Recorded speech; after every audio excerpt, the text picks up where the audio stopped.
Hey, what's going on, car fighters? Long time no see. We are now currently in 2014. I'm Asama Taka here from Team T.L.P, bringing you a whole new line of deck profiles. Now, I'm just going to toss something out there really quick. Deck profiles that I'll be putting up will be different, but they'll be from my old clans. You'll just be seeing new modifications and a whole bunch of different things that were done to the decks that you've seen in my previous deck profiles. That'll pretty much be it. And I'll also toss up some new clans that I plan to play. For instance, the Silver Thorns, the upcoming Silver Thorns in set 12. New modifications to the deck that I'm about to show you. And a couple other clans in the future.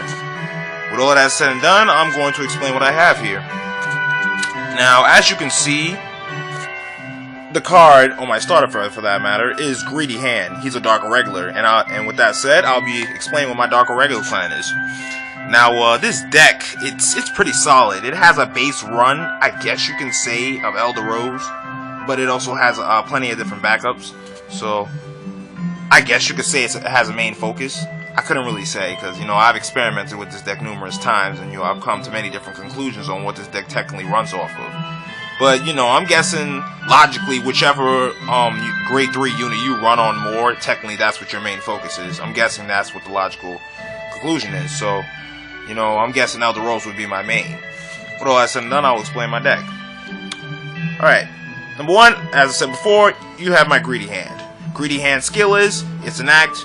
Number one, it's a forerunner, and two, when you put the card into the soul, counterblast 1 and search for a grade 2 or lower Dark Irregular unit and put it into the soul.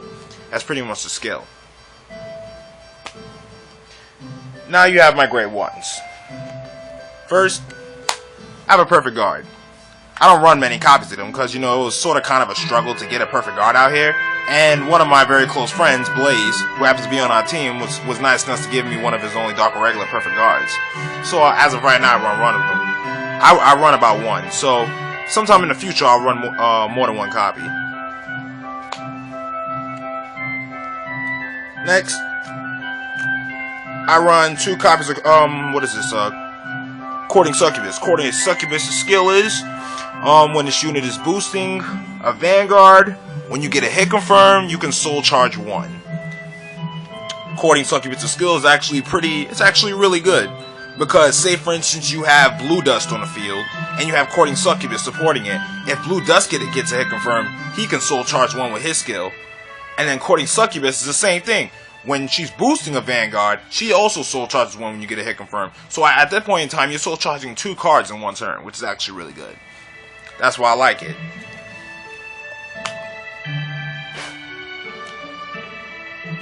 Next, 2, 3, 4. I run 4 copies of Alluring Succubus. Alluring Succubus' skill is on placement on Van or Rearguard, you soul charge 1. I actually feel this is a really necessary card in a Dark Irregular deck, considering that this deck, out of all of the Dark Zone clans, Dark Irregular soul charges the most. So you need cards that on placement can soul charge automatically, because you need that as soul accumulation if you're playing Ragey, or you're playing Beelzebub, or cards like that. You need the soul accumulation. You need enough soul to be able to use the grade 3 skills. So that's the reason why I run 4 copies. And conveniently enough, I had enough. Again, Blaze happened to have a few copies of Alluring Succubus that he decided to give me, so I had 2 of my own, so he decided to, hook me up with 2 extra copies. So he was nice enough for that. Next, I run 2 copies of Doreen. Doreen's skill is when a card is put into the soul, Doreen gets 3,000 power. Doreen is more or less beneficial as a booster because, say for instance you have, I don't know, Elder Rose. You have Elder Rose, yeah? And you have Doreen. Say you played Flirtatious Succubus or Alluring Succubus. Both of their skills is on placement, you soul charge 1. Once you soul charge, Doreen gets the skill since you soul charge, so she gets 3,000 power, becoming a 9k booster.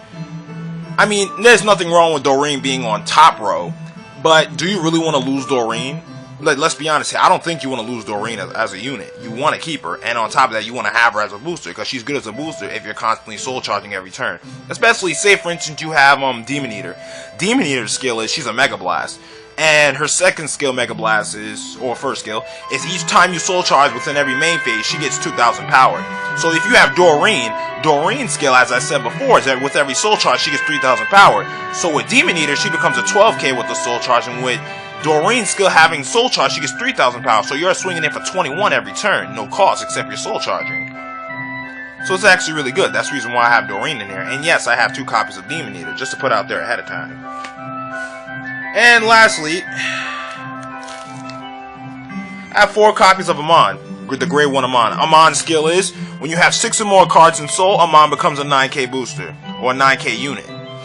That's pretty much what Amon is. Amon is actually pretty convenient to have in his deck, because just like Doreen, Amon is also a 9k beater. So instead of an 8k, you have a 9k with every soul charge.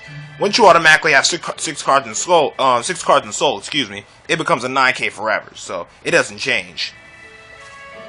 That's my grade 1 lineup. Alright. My grade 2 lineup is very odd. Very odd. But first, I have Flirtatious Succubus. Only 1 copy.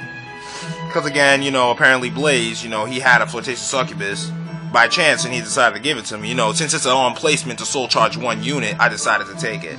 It's actually really good. Next. 2 copies of Werewolf Sagar. Werewolf Sagar is pretty much a 10k vanilla, but he's a special 10k vanilla since he works with one of the grade 3s and Dark Irregulars. I decided to run 2 copies with him since he combos in with Greedy Hand, which is the grade 0 in my deck. To put it simply, with Greedy Hand, I use his skill, put Greedy Hand into the Soul, and then I take Sagar from the deck and put him into the Soul. And since Sagar's in the Soul, when I get Elder Rolls and I place him on Vanguard, Elder Rolls will always become a 5k plus a crit each time I use her skill to counterblast 2. It's pretty much a Ganslot, pretty much. It's actually convenient. As long as you have something like a 9k booster like Amon or Doreen, it'll always be 18, plus the 5, it's 23. So you can be able to swing in a couple times and make your opponent drop cards. So it's actually really good. Next, I run 3 copies of the grade 2 Ammon. Just like the grade 1 Ammon skill is, grade 2 Ammon skill is as long as you have 6 or more cards in Soul, it becomes an 11k. Since it's a grade 2 and it's an 8k, it's technically an 8k hitter. It becomes 11k when you have 6 or more in Soul, 3,000 power extra boost. It's actually pretty convenient. So if you have the grade 1 and you have the grade 2 Ammons, both in a single row, and you have 6 in Soul, you're swinging in for 20k. You have a 20k roll right off the back, so it's actually pretty convenient. Next, I have 3 copies of what is this? The Kendon Succubus. The Kendon Succubus skill is just like Elephant Juggler's skill in Pale Moons. Elephant Juggler's skill as similar to the Kendon Succubus's. When this is on the Vanguard and a Dark Irregular is placed on the rear guard, you soul charge 1 each time 1 is placed. So if I have Succubus on the Vanguard, each time I place a rear guard on the field, I soul charge 1. And if I have no units on the field and Succubus is the only one on the field, I'm soul charging 5 times in a row. So bing bada boom, I soul charge 5 cards. That's actually really good, and a decent amount of soul right off the back in a single turn. That's actually really convenient. That's the reason why I have her. She helps with really good soul accumulation. Next, I have 2 copies of Blue Dust. As I said before, and an explanation with one of the previous cards, Blue Dust skill is, Vanguard or Rear Guard, conveniently enough, when it gets a hit confirm, just like I do believe it's Train. I think it's one of the Train Eater. I do believe it's one of the Train Jugglers. Yes, Train Juggler. The Train Juggler in Pale Moon. It's the same skill as Blue Dust. Blue Dust's skill is on Van or Rear Guard. When it gets a hit confirm, you can soul charge 1. So either way, if you have have Doreen, I guess, and you have Blue Dust, just get some power and have Blue Dust swing in for 18, get the hit and soul charge. You just need some power to be able to soul charge with Blue Dust's skill. Just with the support, so you can guarantee the hit confirm. And lastly, like Flirtatious Succubus flying solo, I have Dark Soul Conductor. Dark Soul Conductor is just like the Pale Moon Bear. The Pale Moon Bear skill is just like Dark Soul Conductor. When it's placed on the Guardian Circle during an attack, you can soul charge 2. So that helps with really good soul accumulation. That's my grade 2 lineup. My grade 3 lineup is the following. First, I run 3 copies of Elder Rose. I originally got 2 myself, but Blaze, conveniently enough, had an extra copy in Elder Rolls, so he decided to hand me it. So now I run 3 copies, which is good. Elder Rolls' skill is when first skill is when Sagar's in the soul, counterblast 2, and you become it gets 5 in a crit every turn. That's actually pretty convenient. As long as you counterblast 2, it gets 5 in a crit. As long as Sagar's in the soul, so it's continuous. It's actually good. And the second skill is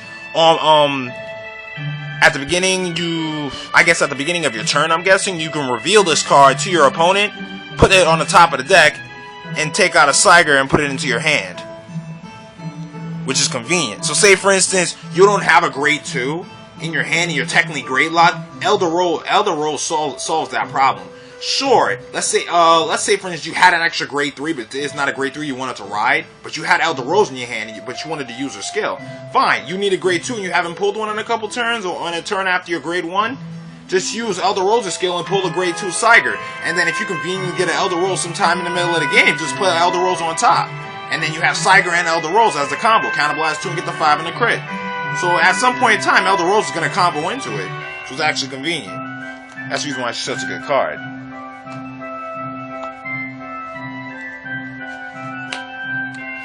Alright, next, I have 2 copies of Linguin Raid. I had to get these 2 cards because Linguin Raid is actually a good card. With the soul accumulation that I do with this deck, it's not that difficult to accumulate 15 soul. Rage's skill is, the first one's a continuous. When it's on Vanguard, as long as you have 15 soul, it gets +2 crit. It's actually convenient.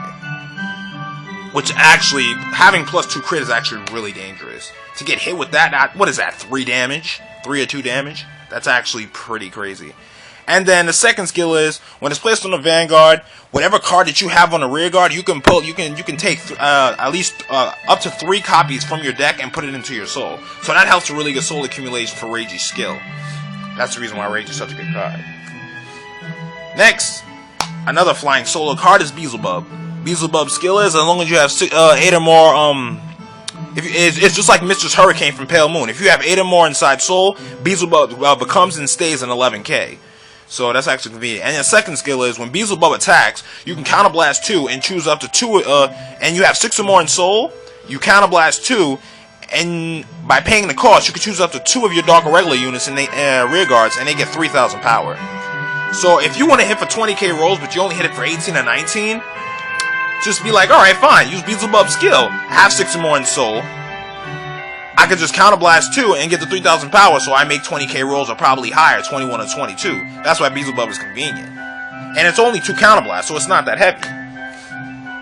And lastly, I have my Demon Eater. Demon Eater is the only Mega Blast that I have in this deck, but she's actually a really good card. You know, with the fact that I have really good soul accumulation in this deck, as I said numerous times before, with Demon Eater, I can pull her from Mega Blast very easily. By the time the 5th or 6th turn comes, probably the 7th, I'll already have over 8 soul. So when I feel like my opponent's getting too cocky with his rear guards, I'll just get rid of him, use a Mega Blast, and toss him into the drop zone. That's the reason why Demon Eater is so helpful. Plus, Demon Eater combos with Doreen. Doreen, as I said before, combos with Demon Eater. When a card goes into the soul, Doreen gets 3,000 power, and then Demon Eater gets 2,000 power with every soul charge. So Doreen getting 3 and Demon Eater getting 2. Put 1 and 2 together and they become a 21k row. So it's actually really nice. They're swinging in for 21 every time. So while you're soul charging, your opponent is dropping cards and Doreen's getting power. So there's more ups to you and downs to your opponent. So that's actually really good. That's my grade 3 lineup. Lastly are my triggers. My triggers are very basic. Nothing too special since I haven't really been able to get all the triggers that I need for this deck. I know there's special draw triggers. Special draw triggers that, I think it's Hysteria or something. Each time Hysteria is put into the soul, each time you put Hysteria into the soul as a draw trigger, you can soul charge 1 card. So you're soul charging 2. 1 by the trigger itself, and second by soul charging the card, first 1 card from the top of your deck. So that's 2. So if you're running 4, that's 2, 4, 6, 8. You're soul charging 8 right off the bat. That's actually really good. But I don't have that yet. So I'm running 4 of each. So I'm running 4 heal triggers, as you can see. 4 special stands. Okay. 4 special stands. The skill is when this unit is boosting a Dark Irregular unit, you may soul charge 1 at the end of the turn after you get a hit. So, It's actually good. And then it goes back into the deck. It gets recycled back into the deck, so it's convenient. Then I have 4 draw triggers for hand power. And finally, I have 4 crit. I have the basic 4 lineup. That's pretty much what it is, people. Alright, and finally, to put back out there, once again, I'll be showing version 2 of all of my decks. And with all of that said and done, this is Asama Taka here, 2014, the first video from Team T.L.P, and I will see you guys later.